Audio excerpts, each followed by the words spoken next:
Welcome. I'm Harmony Slater, your host of the Finding Harmony podcast. Over the past 20 years, I've taught thousands of yoga teachers and students to explore the intersection between ancient wisdom and modern everyday life, using mind-body practices to heal, awaken, and manifest their dreams from the inside out. This podcast is a sanctuary for those feeling overwhelmed by life's challenges. Are you ready to jump in and discover how these challenges aren't actually in the way, but are the way to finding harmony? Let's invite the magic back in. I'm so excited to introduce my guest today, Dr. Vigneshwar Bhat. He is a distinguished Vedic priest, a scholar with a PhD in Karma Mimamsa Philosophy from the Karnataka Sanskrit University. He was also, personally, one of my very favorite philosophy and Vedic chanting teachers that I had the good fortune of studying with while in Mysore, India. And today, he has opened his own center called the Rishikulam International Center for Vedic Studies and Research in the state of Karnataka, a little bit outside of Mysore. And we are going to talk all about what it means to chant mantras correctly, what Vedic wisdom has to offer for modern life, and how he sees his role now in society as a father, as a scholar, as a Vedic priest, as a teacher, as someone who is continuing to transmit the teachings, these ancient teachings of yoga, and especially of the Shastra, the Vedas, to students from all over the world. He teaches ancient manuscripts, Sanskrit, the Yoga Shastra, which is the entire yoga tradition and philosophy, ritual sciences. He has authored over 200 research papers and books on Indian philosophy, temple architecture, chanting, and ritual psychology. So this is a delicious conversation. I could talk to Vigneshwar for days, and he has such depth of knowledge and wisdom when it comes to yoga and the Vedas and how these ancient practices and teachings really are able to penetrate our very complicated modern lives. And I know your life is going to be enriched by just listening to what he has to offer here, this wisdom today. And so I want to jump right in. Let's get started. Hi, I'm so excited you're here today. Welcome to the podcast, Dr. Vigneshwar Bhat. How are you doing? I'm doing very well with God's grace. Thank you for welcoming. I'm very happy to meet you.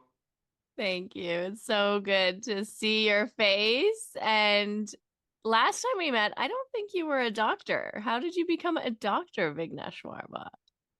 Yes, 2012, actually, I started my PhD and 2018 I have completed. So 12 was just I was with coursework and all other data collection. And officially, I have started in 2013 and I have completed in 2018. So And so what is the PhD in? What is the area of study? yes, actually, basically, I have studied Mimamsa philosophy, which means investigation of Vedas and Vedic rituals. And among six schools of philosophy, the Mimamsa is considered as a kind of toughest and very less people studied maybe because directly it is not utilized anywhere. So it can be used as a tool. You know, Vedanta, everybody know. Yoga, everybody know. Maybe Sankhya, some people know.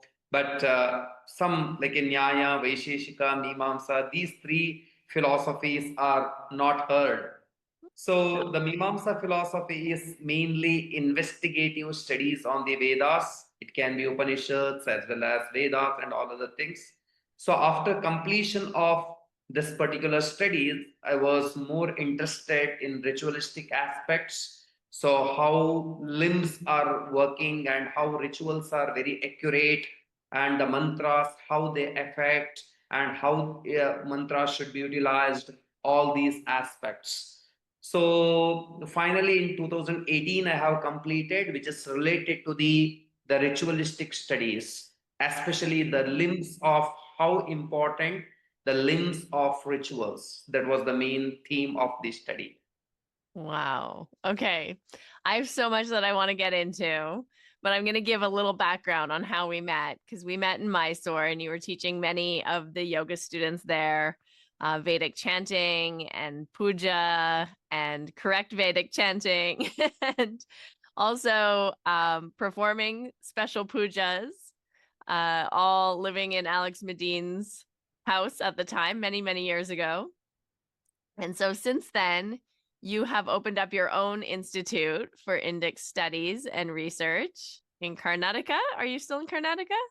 Yes, in Karnataka, yes. Beautiful. But you're somewhere remote a little bit.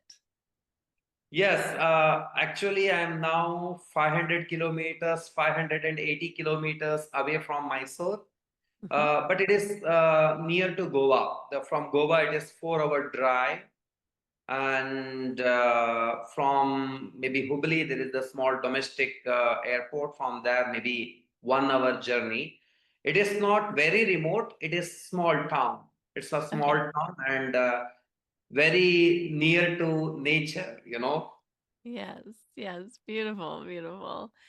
And okay, so I want to get into this question because you're talking about the limbs of ritual.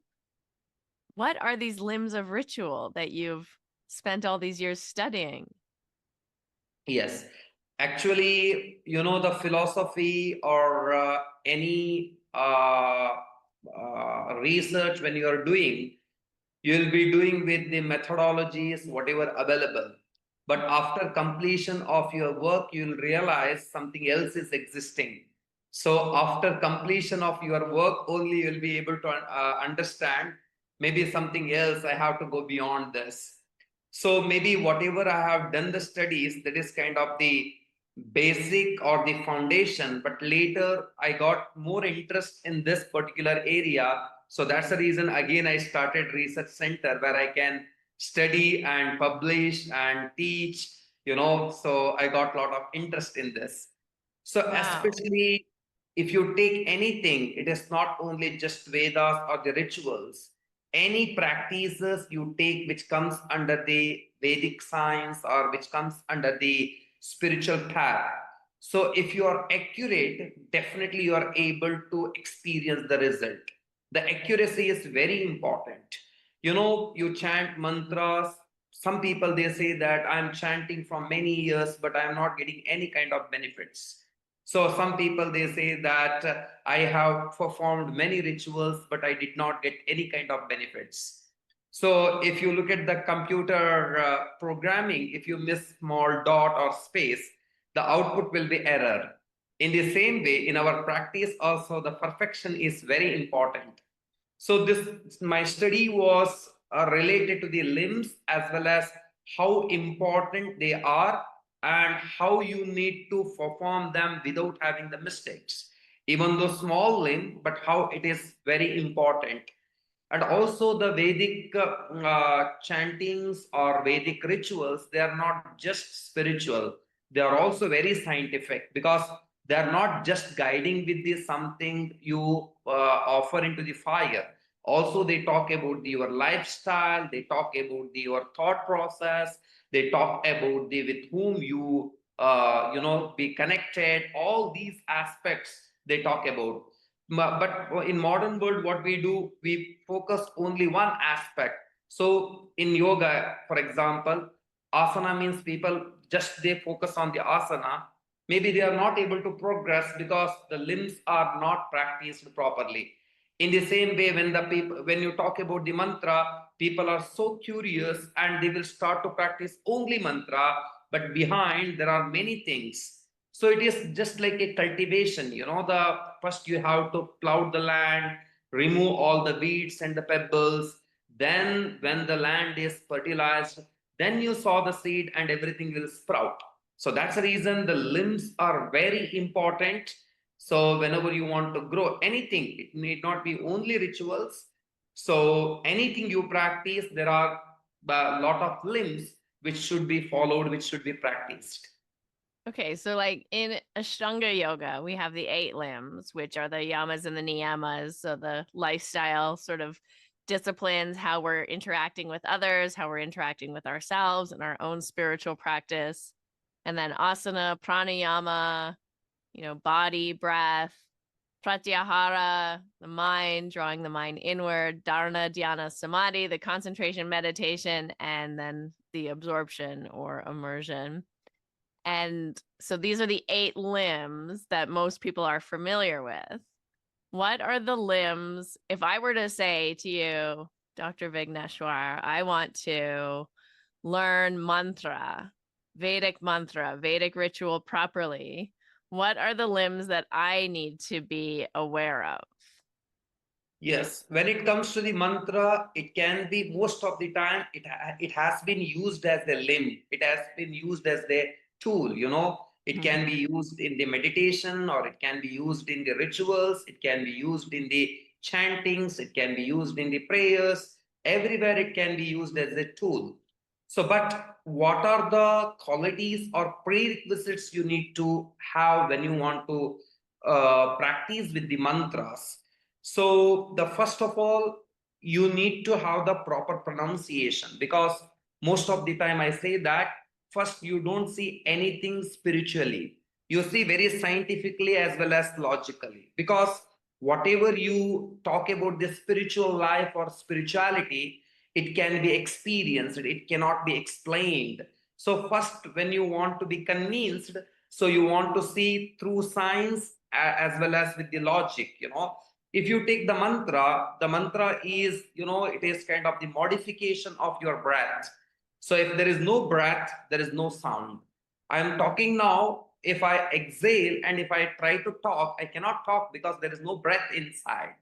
So whenever I'm chanting mantra, it is kind of the pranayama. Unknowingly you are doing pranayama, because each letter and each word has the specific tone and specific amount of breath you need to use, so that unknowingly you will be performing the pranayama. Also, your mind is focused on the letter, so that mind is also doing kind of the dharana. It is holding, I mean, mind is standing on each and every letters. So then you will be moving to the next level, which is called as jhana, as you go in the mantra practice deeper and deeper. The first limb, I can say, try to channelize your breath with the letters. So letter and the breath, when they merge together, when they move together, then naturally what happens, you're able to experience the result of the mantra. The first limb of mantra is correct pronunciation. Beautiful. Okay, so we have a little bit of pranayama, the connection to the vibration, the sound, and then dropping into the experience of that vibration and sound within you. That's what I'm understanding. Yes, yes. There are many more. Recently, I have published a book called The Splendor of Mantra, Oh. in which I have explained all these aspects, how the mantra logically they work, and what are the prerequisites you need to have, and what will be the benefit, and where we may do the mistakes, how we can do the abhyas or the practice with the mantras in detail. All the aspects are explained in that particular book. Oh, okay. It's called, what is it called again? The Splendor of Mantra. The Splendor of Mantra. Okay, Yes. we'll put a link to where people can purchase it online. Yes, actually in India, in Amazon it is available, Okay. and outside it is available in Kindle also. Okay. And yeah, so if people are interested, if they write, we'll send from our center also. Okay. And it's in English also? It's in English. Okay. Good. Yes. Um, so okay, I'm gonna get more into this vibration and the correct pronunciation, but I'm curious, how did you, I mean, I guess technically you're a Vedic priest, right?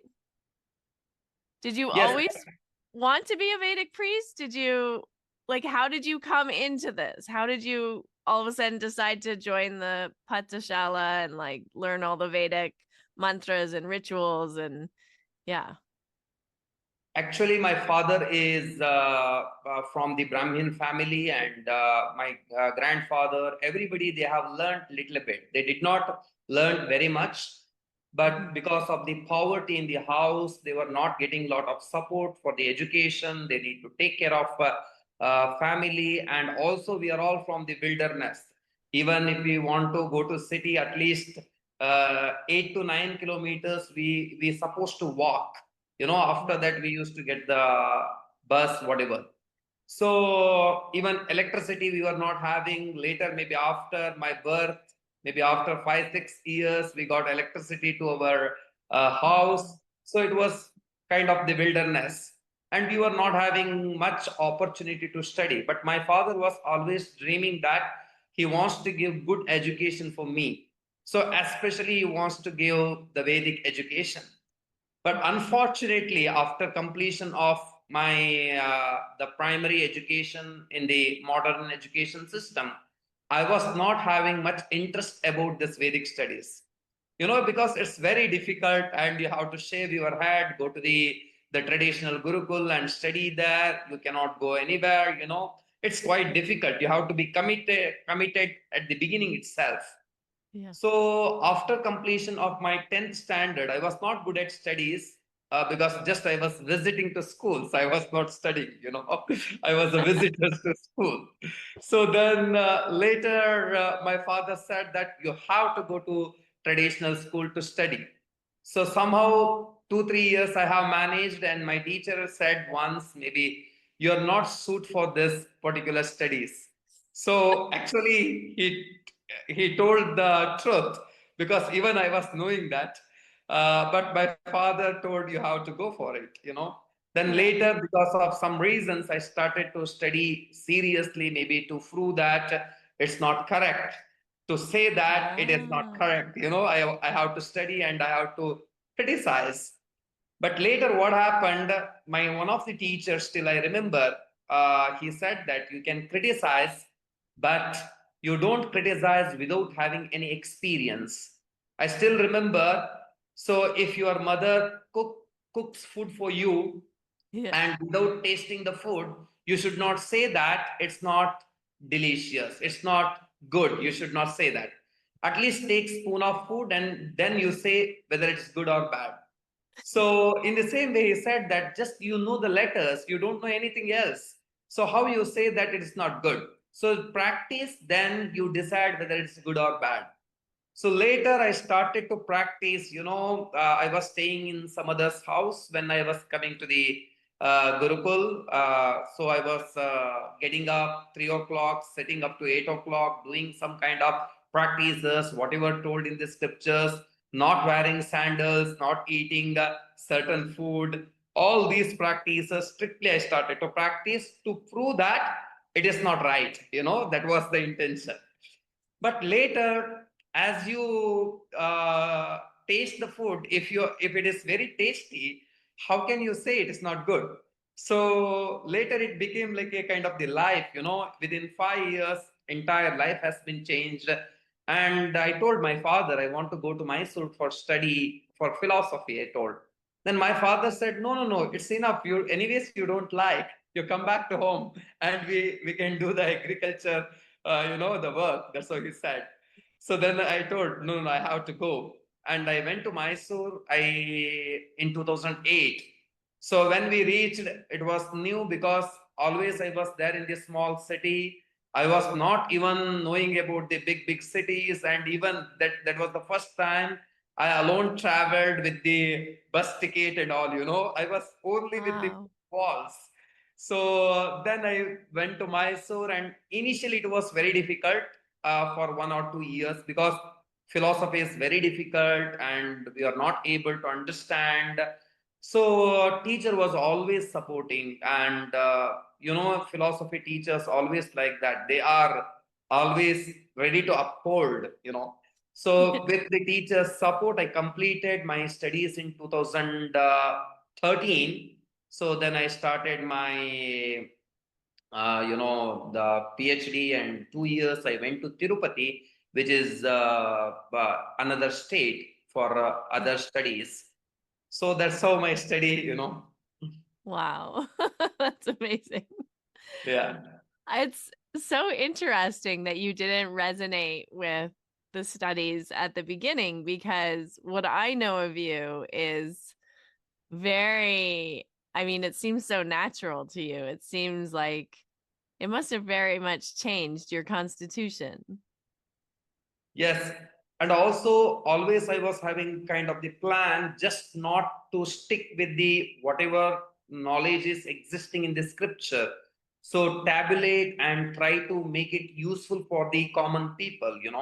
So, Mhm. that's the reason I started to teach. Even that I was not knowing English at all. So, I was Yeah. not able to communicate. So, then Yeah, that later, was amazing. You basically taught yourself English by teaching English students. yes, yes, yes. So slowly, slowly, because there is the urge to teach, the Yeah. eagerness is there inside. It's just like a seed. Inside, Yeah. if there is the potential, it breaks the peel and comes out as a sprout. It is Yeah. always like that. The language is not a barrier when you have interest to do something. Wow. So, It's incredible. What, I mean, when most people think of Vedic priests and this role that you have as a philosopher and um, someone who's transmitting these ancient teachings, what role do you think that becoming a Vedic priest or, starting this Indic studies research center has in like the global world today? Like, it seems almost like a profession that is um maybe ancient, like it's kind of, I think many people might not see its relevance. So what do you see the relevance for, like in the world at large, not just India? yes. So always I talk about two different types of educations: education for life and education for livelihood. So most of the time we think about the livelihood education than life education. If you purchase a mobile phone, the in the box there will be a small book which talks about how to utilize mobile phone. Yeah. But when it comes to the human life, there is no book to know how to utilize. We say that human life is great and with lot of merits, maybe we got this life. That's how we talk. But we don't know how to utilize this. So actually, the Vedic studies as well as this philosophies, anything, whatever we have in the Vedic system, this is all like a life science. It gives kind of the beautiful path to move to the our purpose, especially when it comes to the Vedic studies, which is so pure. It is not only for the India or Indians, it is for the universe. You can see any part of the Vedas or the Upanishads, they talk always logically. Also, they talk about the essence. They are not bothered about the peels and the colors and the identities. They always talk about the inner consciousness or the inner essence. Mhm.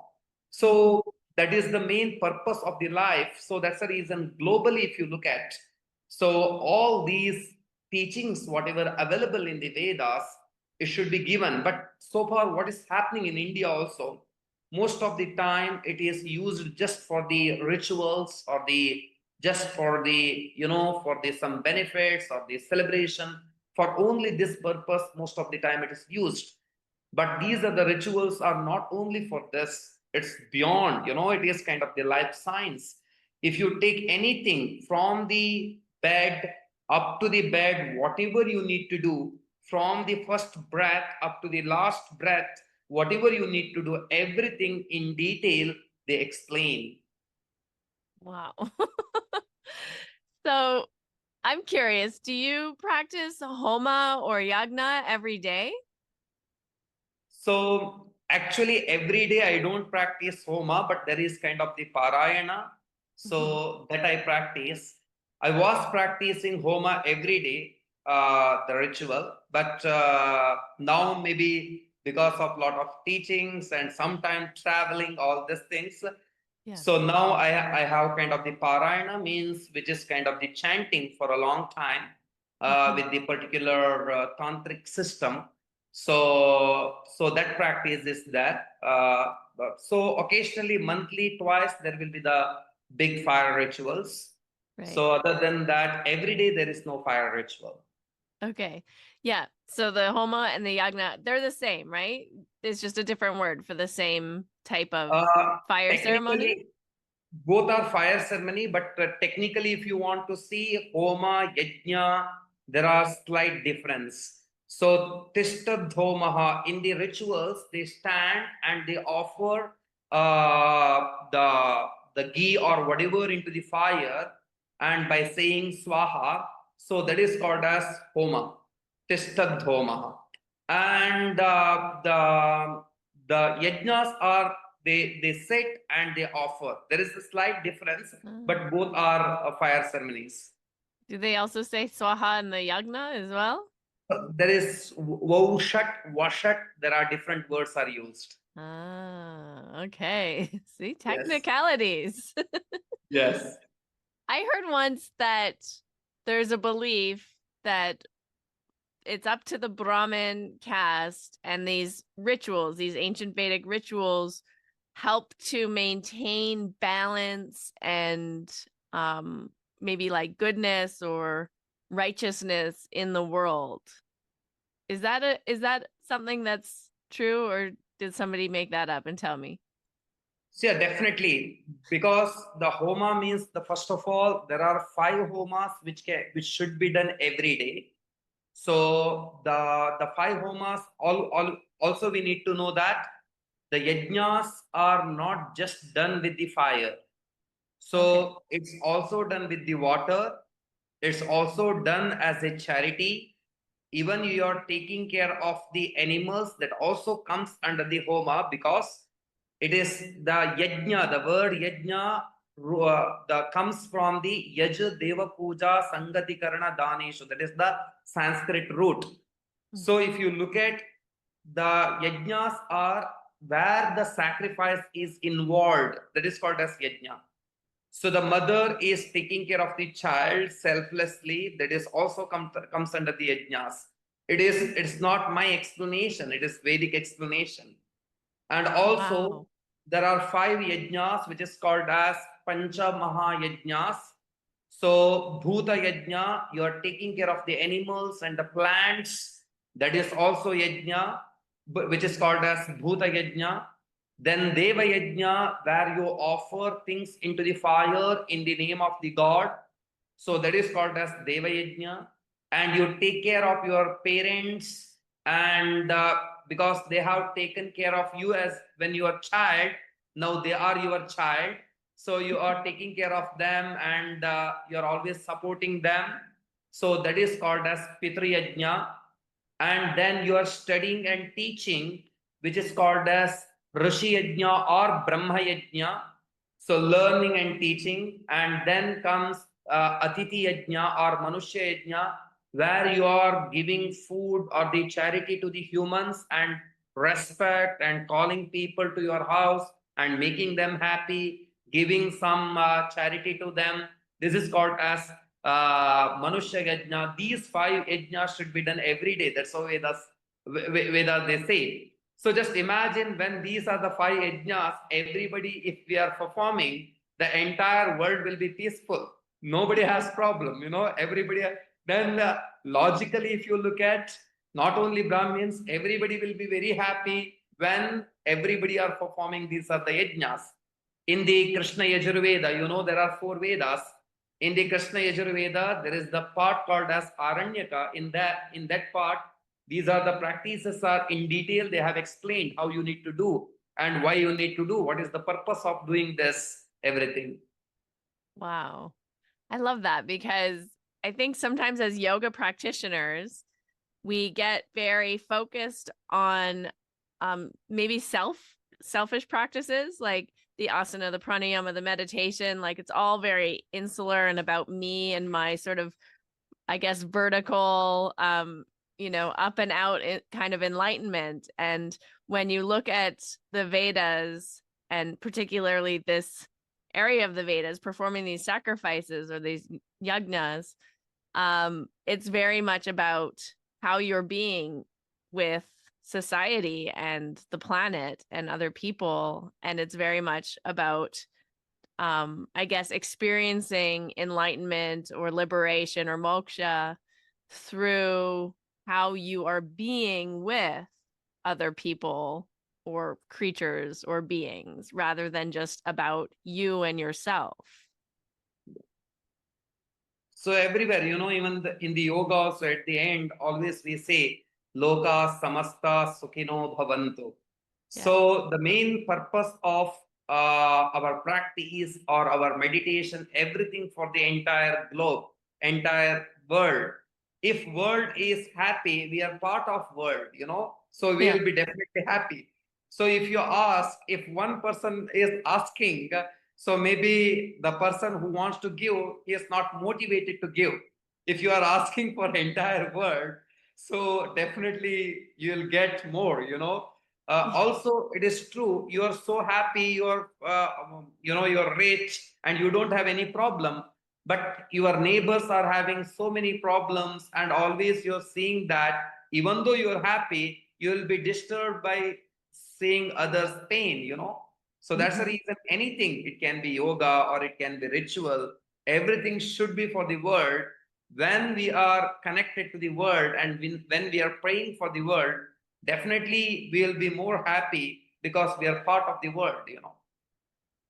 Love that. That's such a beautiful focus and a way to I think to really help, in Western culture, we're very individually focused. And I think in Eastern culture, there's more of a collective focus.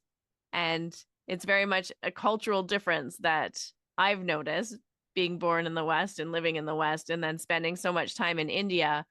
There's just a different way of seeing the world. It's never really about the individual because, as you say, the individual is also a part of the collective. So it's more reciprocal in a sense, or more mindful of other creatures and other beings, other humans.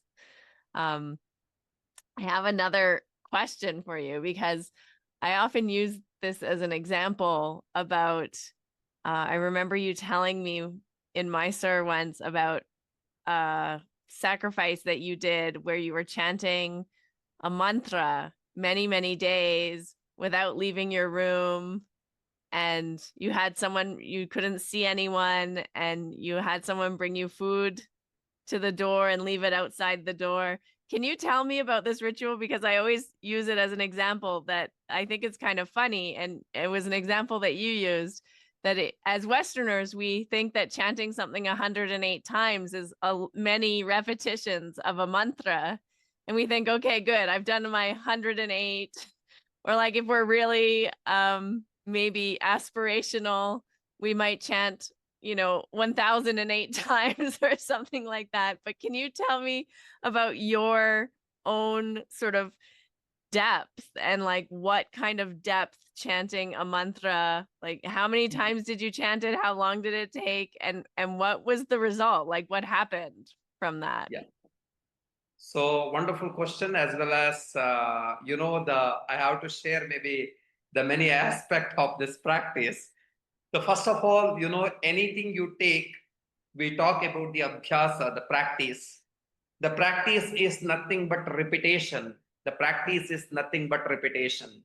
So in the Gita also, Krishna talks in the 6th chapter, Abhyasena tu kaunteya vairagyena cha grihyate. In the Yoga Sutra also it is told, Abhyasa vairagyabhyam tannirodhaha. The Abhyasa is very important. But what is real Abhyasa? The practice means what? Repetition. So actually, when my teacher told why you need to repeat, I mean, he asked a question, you have to come with the right answer. So logically, you explain about it.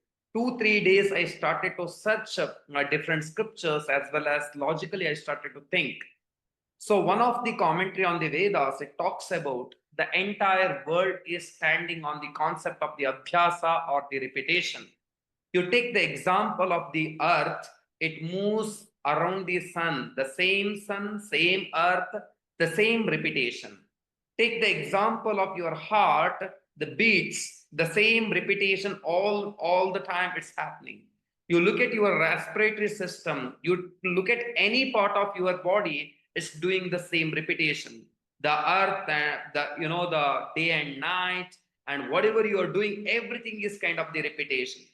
So then, if you want to get some success in your sadhana, then you have to use the same technique to reach your destination. What is that? That is repetition. So you practice asana, that is kind of the repetition every day you do. But in the spiritual sadhana, what happens? Every repetition will be giving the different result. Even though your repetition is same, your action is same, but result is not same. It's totally different every time. So in the same way, so then I discussed with my teacher about this. Then he told, okay, you explained very nicely, but you need to see the result of it, how it works. So then there is kind of the initiation and kind of the diksha, what we tell. So my teacher told you have to practice this particular mantra for 900,000 times. So because the mantra contains 9 letters, so as many letters are there, so many 100,000 times the mantra should be repeated. So how many days? You take maybe 9 to 12 days. That's how he is told. So if I have to complete this mantra within 9 to 12 days, at least I have to sit for 16 hours. The 16 hours sitting is not easy task. But if you look at yoga or anything, in the yoga also you can see sthira sukham, asanam, whatever practices we are doing, whatever different asanas we are practicing, finally to get the steady one particular asana, comfortable and steadiness where we are able to get. Even if you look at the Hatha Yoga Pradipika, that also says that. So you have to get the steadiness. So first of all, I was not having maybe the practice of 16 hours sitting. I tried up to 5 hours. I did previously, but 16 hours practice will be difficult. When somebody says that you have capacity to sit 5 hours, but somebody is telling you have to sit for 16 hours, then you cannot sit for 1 hour because already psychologically you are disturbed and your willpower gone. So I have to sit for 16 hours. How it is possible? You will be starting to think. So when my teacher told maybe approximately it will take 16 hours, but you don't see other people face, so that you will get kind of the distraction. So sometimes don't eat too much food, don't drink too much water because you have to go for nature call. So avoid, there are certain practices. So then 8 spoons of food every day I can eat, maybe 1 glass or 1.5 glass water I can drink. So that was the kind of the practice. First day I told my parents, so I will be not showing my face and I will be doing this particular practice for maybe 12 days, I told. But it was, first day with enthusiasm, I went inside and I started practice, sat for 1 hour. After that, my own mind started to tell. So what foolish thing you started to do? So look at your friends. They are so happy. They are studied and they are making money. And soon they are getting married. And God has given all the senses. Everything is perfect. But you are shutting all the senses and sitting in the corner.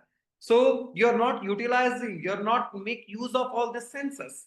The God has granted the senses to you to enjoy the world. But what you are doing, just you're shutting everything and sitting in the corner by saying I'm doing great sadhana. So my mind became totally agnostic. I was not ready to. I forgot about all the practices, whatever I studied for a long time. It's all useless. That's how mind thought. So first day itself, I thought, okay, let me stop and come out. So as I thought to come out, immediately ego hurts. The problem is ego. I already told my parents I will do for 12 days. When I come out, they will ask this question, oh, you could not do this.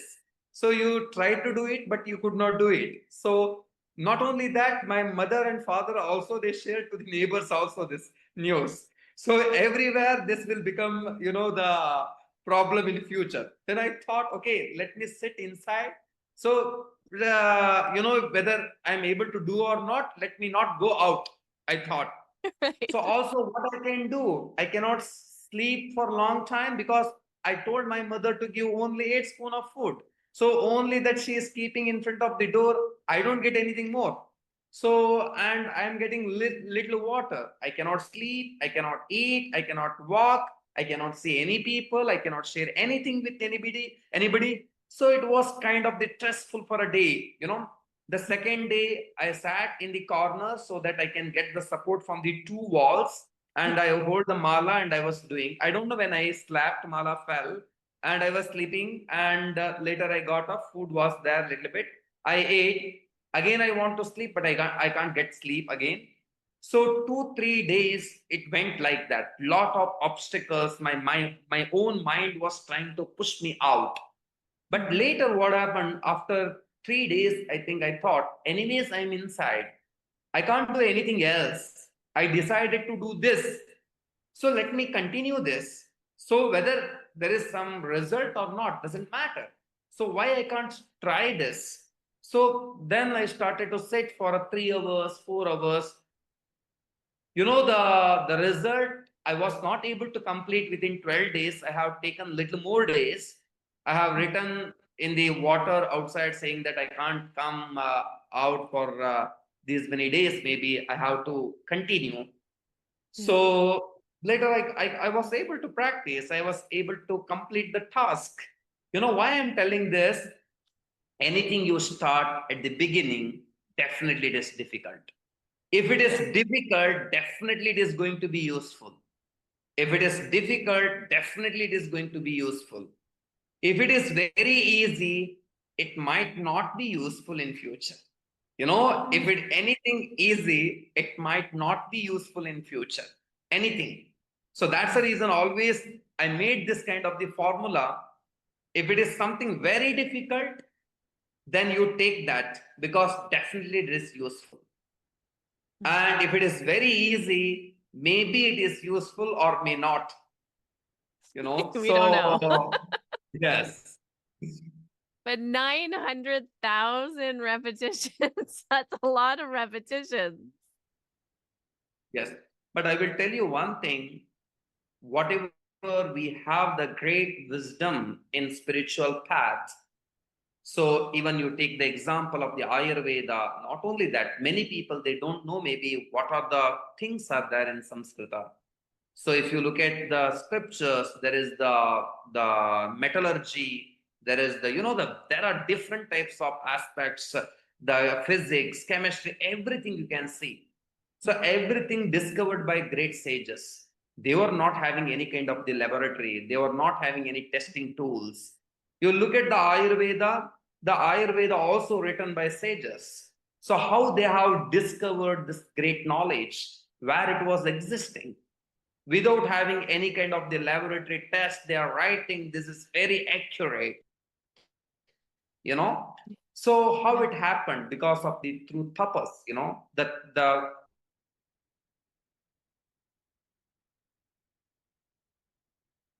everywhere. But only the thing is we need to discover. To discover, we need kind of the tool. The mantra is kind of the tool to discover the existing knowledge. Did you find that your mind was very clear after those days? Definitely, definitely. So the feeling is totally different. When your body is too much itching and sweating and you feel so dirty, and when you go and take the bath, how you feel? It's so fresh for the body, just for the physically when you are imagining. So imagine after birth, we don't get any time to wash our mind. We don't have any other tool to clean the mind. So when you practice these kind of things, all the dirts will melt down. You feel so fresh and very transparent. Yeah, amazing. How do you see mantra? Like for a regular, normal person listening, maybe in the West who knows maybe some basic mantras like Om Namah Shivaya or Hare Krishna, the Maha Mantra, or just some basic mantras. How can we utilize these tools in our regular life to help us? See, anything for the beginning itself, we cannot be perfect. So, take the example of the child. It will start to speak with the stammering and will open the mouth and letter, then the word and the sentence, then the communication starts. In the Yeah. same way, in each and every practice, I really appreciate in West also people, they don't have much connection. Still, they are doing some Om Namah Shivaya or Hare Krishna, whatever. Really we need to appreciate that what people are doing, and it should not be stopped there itself. I always say that just don't believe, investigate. So what you are doing, why you are doing, how you are doing. Always I say that these three things are very important for the practitioner. What, why, how. So I'm doing this mantra. Don't say that somebody told to do this. Don't do this practice because just it is written in some scripture. Understand what it is.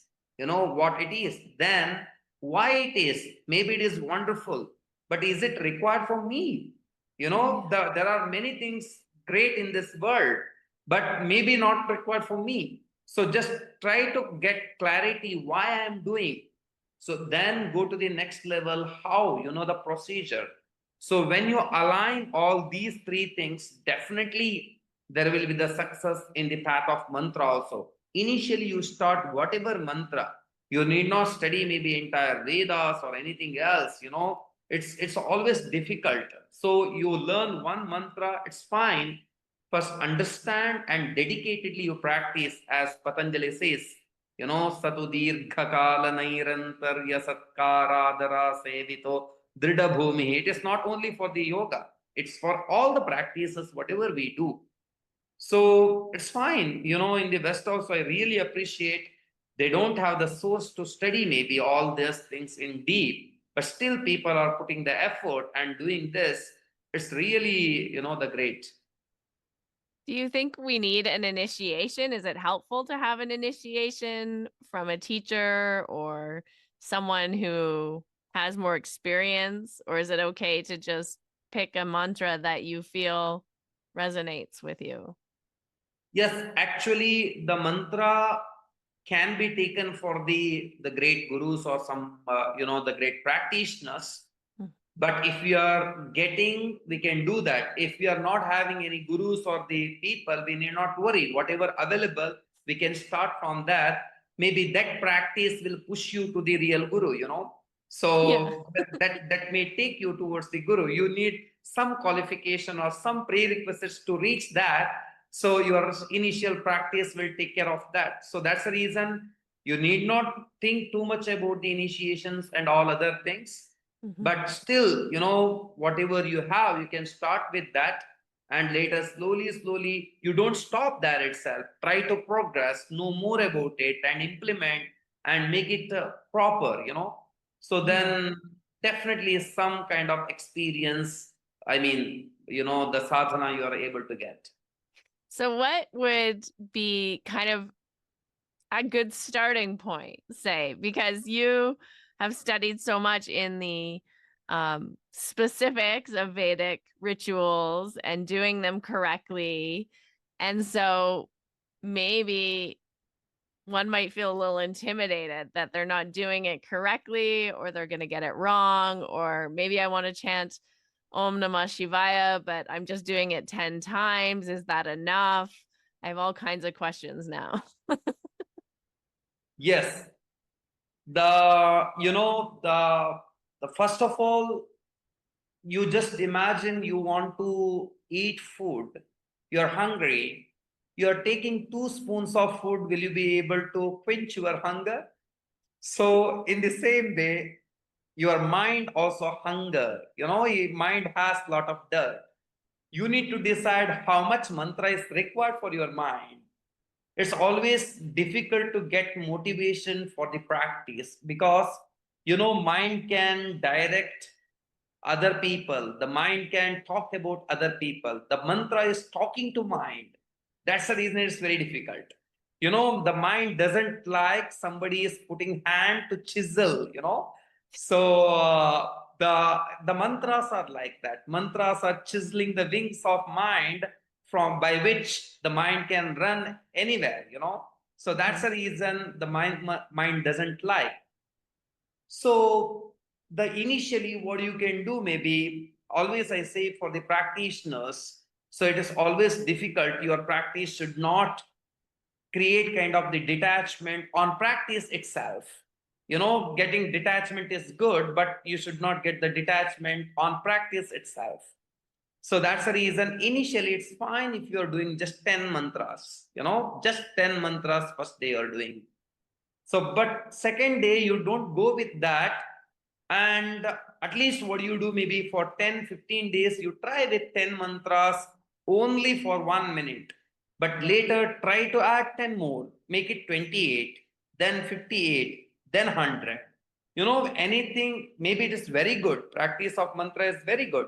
But still, immediately if you give this doses to mind may not like it. Mind may not accept it. Many people fail in this path, because of one day they are very inspired and they heard some talk or some teacher. So then they will practice like anything. After maybe 1 week, they don't want to go there because it's so boring and they are detached. That should not happen. Slowly, and with the steadily, we need to move.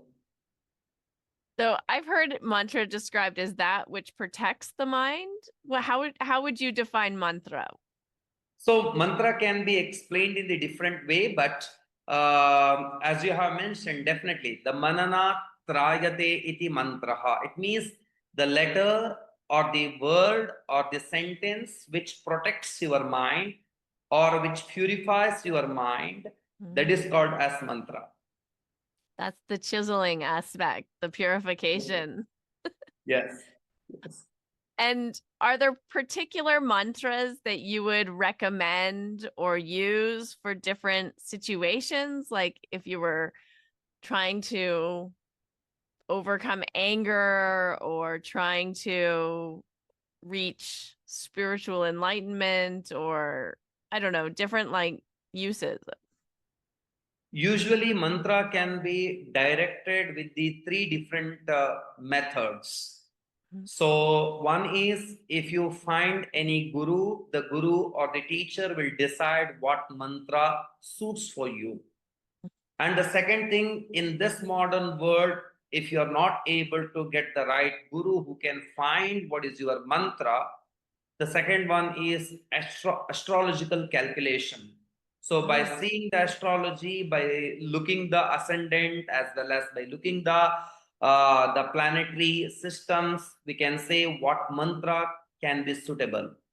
Or else the third thing is there are some kind of the lineages in traditional families who are all getting the mantras from their parents and from the lineage. So they will continue that practice.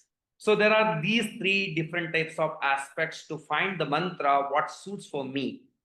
And as you asked, is there any particular mantra to calm your anger or to gain any kind of the materialistic benefit, whatever? Of course, there are occasional practices and there are kind of the regular practices. The regular practice which you do with the selfless, you're doing for the sadhana. You're not expecting anything and you're doing just to do. So you're breathing all the time. So you're breathing even not to live. Every time you don't say that I'm breathing to live. You're breathing. That's the reason you're living. That's a different thing. So every moment, whenever you're breathing, you don't say that I'm breathing, I want to live. I am breathing, I want to live. But naturally, this breathing is moving and you're living in this world. In the same way, without having any expectation, when you're doing the mantra practice, your life will be better. There's no doubt about it. All the kind of the greed or jealous or the anger or anything, whatever comes in the mind, it will be purified. At the same time, the real yoga, what is the real yoga? The steadiness, the having the balance. So that will take place in your mind. If you have the mantra for this sadhana, along with that, there are different mantras like I'm not getting married, or even though I got married, but my wife and me, we don't have any harmony. We have to, there is the quarrel to avoid this. There are different types of practices, mantras. There's no doubt about it. But all these are considered as the mantra practice with the desire.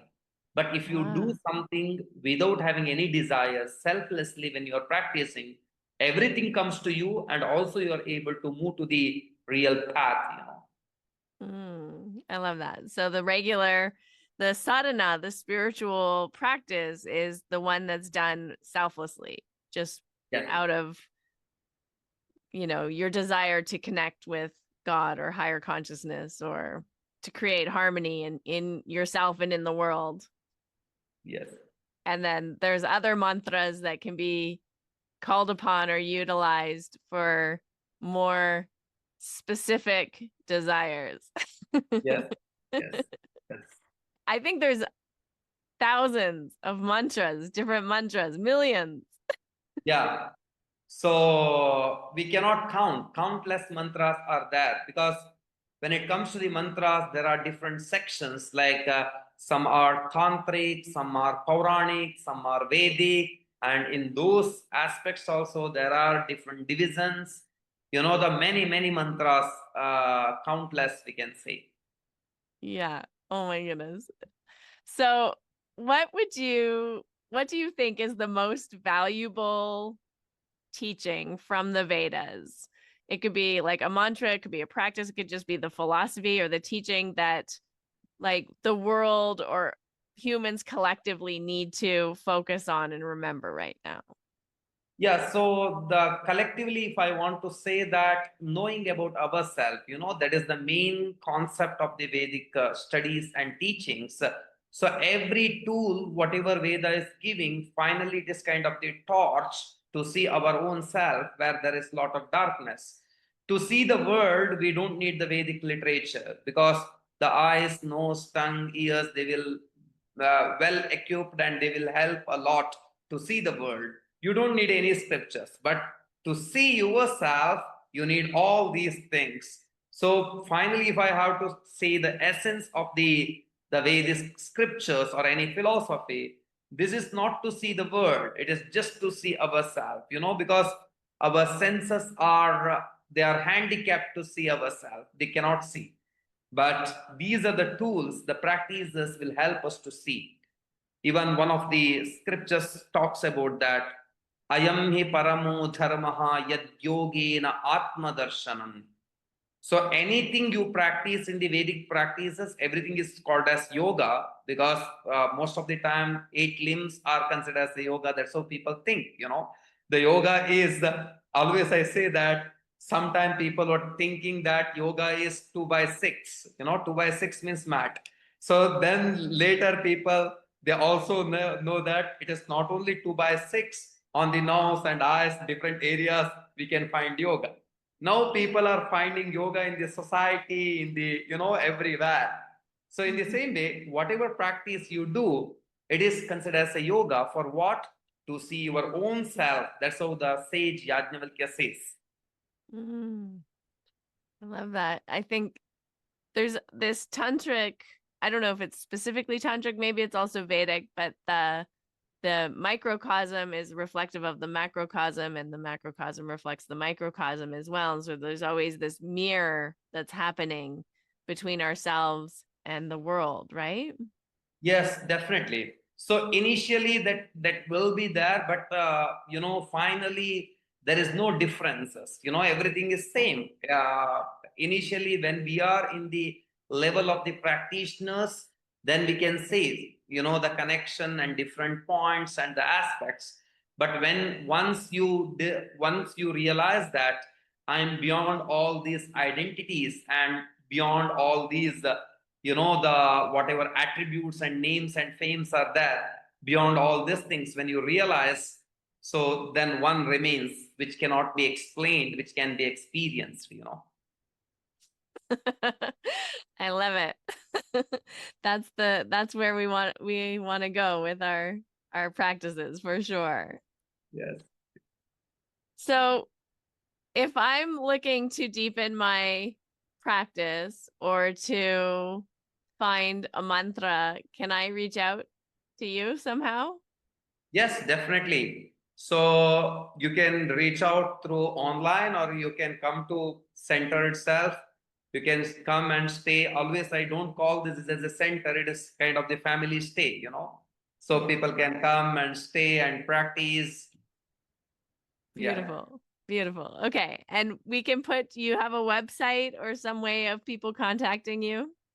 Yes, yes. I have a website, Rishikulam. This place is called as Rishikulam. What does Rishikulam mean?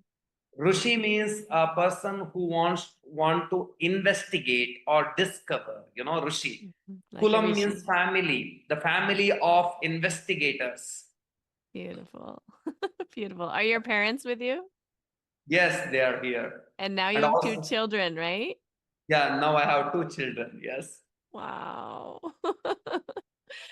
So amazing. We were just speaking before we started recording about the last time I think I saw you. You were just getting engaged, about to be married. Yes, yes, yes, yes. Yeah. Yes. Wow. And what have you learned from becoming a father? Sorry. What have you learned by becoming a father? In Vedas, it is told one, you know, the my wife also Veda, that is different. I'm talking Yeah, about that's the her name. scripture Veda. Yeah. So the Vedas talks Prajayahi Manushya Purnaha. Whatever you study, the fullness comes when you have child, you know. Whatever you study, but fullness, the real fullness comes when you have child, because you learn many things from child. So far you are demanding, okay, I need this, I want to do this. Now you cannot demand, because child will demand. How you need to behave, the child will decide. So you need to learn patience. You know, today you show your angry face, tomorrow you should be ready to face the angry face of your child. So that's the reason better to avoid your anger, so that your child will never learn the anger from you, you know. So that's the reason many things we can learn, and they will teach a lot of things for our life, you know. So that's the reason I can say that being father is kind of the real spiritual practice again, you know. Yes, very much so. Yes, even you Yeah, have that experience. I do. I do. It definitely deepens your understanding of what spiritual practice truly means. Yes, yes, yes. You can talk Beautiful. about the patience, you can talk about the patience, but now you can do the crash test of the patience when you have child, you know. Exactly. Exactly. Yes. And you can talk about selflessness, but it definitely gets tested when you have the child. Yes, yes. Yeah, It's beautiful. practical. So far, I was doing many, you know, the theoretical classes, but Yeah. now I'm in lab. Yeah. Now you're in the lab testing out your Yes, your practice in reality. yes, Good. Beautiful. Well, thank you so much for coming on and being my guest today. I feel like this conversation was so enriching and it was so wonderful to connect with you again. yes. I'm so happy, and just to have the casual talk, you know, about the life and some practices. It's nice. Yes, I feel like I could speak with you for many hours about many things. So, Yes, yes, yes, you'll get a WhatsApp from me asking many questions, I'm sure. yes. Definitely, definitely. Thank you again. Thank you. Namaste.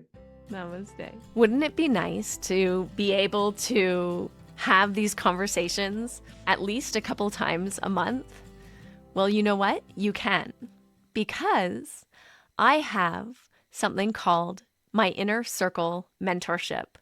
This is a sacred space where a small, intimate group of us meet twice a month to explore the heart of yoga philosophy and dive into pranayama practice, practicing the traditional practices from the Hatha Pradipika together, and also Vedic mantra chanting in community.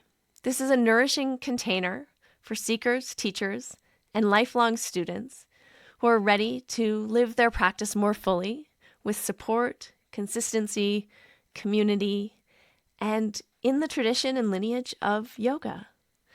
So you can find out more details about how to join my Inner Circle mentorship in the show notes. And I would just be so honored to welcome you inside. We also have Mysore classes on Friday if you like to practice Ashtanga Yoga and the timing works for you. And this is a beautiful place to really explore the deeper aspects of the yoga tradition and how they can be integrated into our modern life. I look forward to welcoming you inside and hope to see you there. Until next time, breathe deep and stay connected to your heart. That's it. We've concluded another episode of the Finding Harmony podcast. I just want to thank you so much for doing the work that changes the world, starting with yourself. It truly does make a huge difference. Please make sure you have your automatic downloads turned on wherever you listen so you don't miss any of the upcoming episodes. I have so much more magic I can't wait to share with you. Lastly, if you're on Instagram, I love connecting and hearing from you. So come on over and say hello at Finding Harmony Podcast. And you can also come say hello to me personally at Harmony Slater Official. Thank you again for being here. I cannot wait to share more with you in our next episode.